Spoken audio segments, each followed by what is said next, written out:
Bienvenue dans cette capsule pédagogique. Nous allons parler aujourd'hui de l'exécution d'un algorithme séquentiel. L'algorithme avec lequel nous allons travailler est le suivant. Algorithme échange, variable A, B de type entier.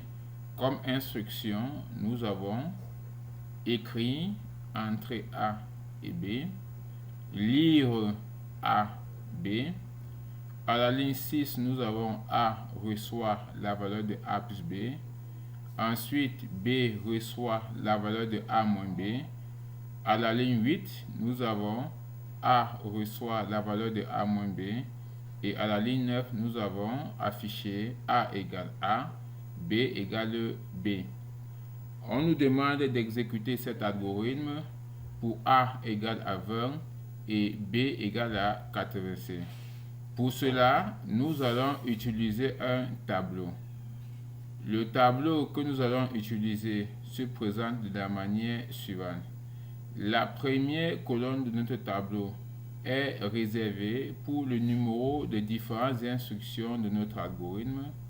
Et ensuite, nous allons identifier les différentes variables de notre algorithme et réserver une colonne pour chaque variable. Dans notre algorithme, nous avons deux variables, la variable A et la variable B. La première colonne donc c'est réservée pour la variable A et la deuxième colonne pour la variable B. On peut donc passer aux différentes instructions de l'algorithme. La première instruction se trouve à la ligne numéro 4 et là nous avons une instruction d'écriture. Comme nous avons une instruction d'écriture, on va masquer ces deux cases-ci pour obtenir une seule case. Et ensuite, on va écrire le message à l'intérieur, c'est-à-dire entrée A et B. Ensuite, on passe à la ligne numéro 5. À la ligne numéro 5, nous avons lire A et B. On a dit que la valeur de A, c'est 20 et la valeur de B, c'est 85. On passe à la ligne numéro 6.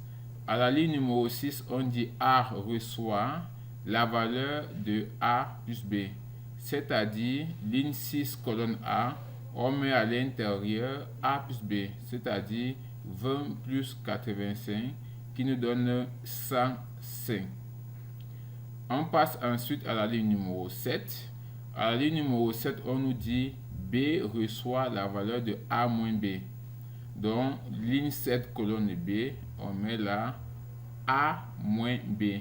La nouvelle valeur de A, c'est 105. On fait 105 moins 85, puisque la valeur de B qu'on connaît, c'est 85. Ce qui nous donne donc 20. On passe à la ligne numéro 8.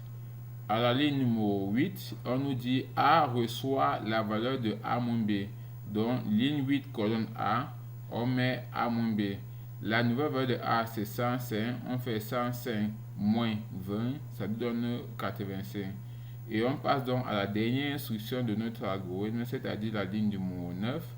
On a donc affiché, c'est une instruction d'écriture. On va donc masquer les deux cases pour obtenir une case. Et là, on met donc les différents messages. On a 4 messages et on obtient donc A égale A et A égale à 85 et B égale à 20. Nous allons donc passer à la deuxième phase qui consiste à utiliser le logiciel SimAlgo pour simuler le comportement de cet algorithme. Nous allons actuellement utiliser le logiciel SimAlgo pour exécuter notre algorithme séquentiel de tout à l'heure. On va donc identifier l'icône de SimAlgo sur le bureau. Je vais donc double-cliquer là-dessus pour ouvrir l'interface de travail. Quelques secondes. Ok, c'est déjà affiché. Je vais donc réduire là. Je vais donc ouvrir ensuite notre algorithme séquentiel.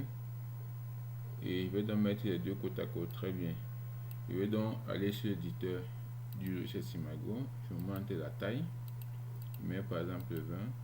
Et je saisis dans notre algorithme. Nous avons algorithme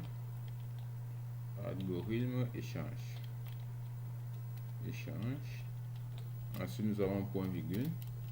Va pour la déclaration des variables. On a A B de type entier. Ensuite, nous avons le mot début pour marquer le début des instructions de l'algorithme. Nous avons écrit, on dit entrée A et B. Je ferme, je mets le point virgule. On a ensuite lire A et B, point virgule.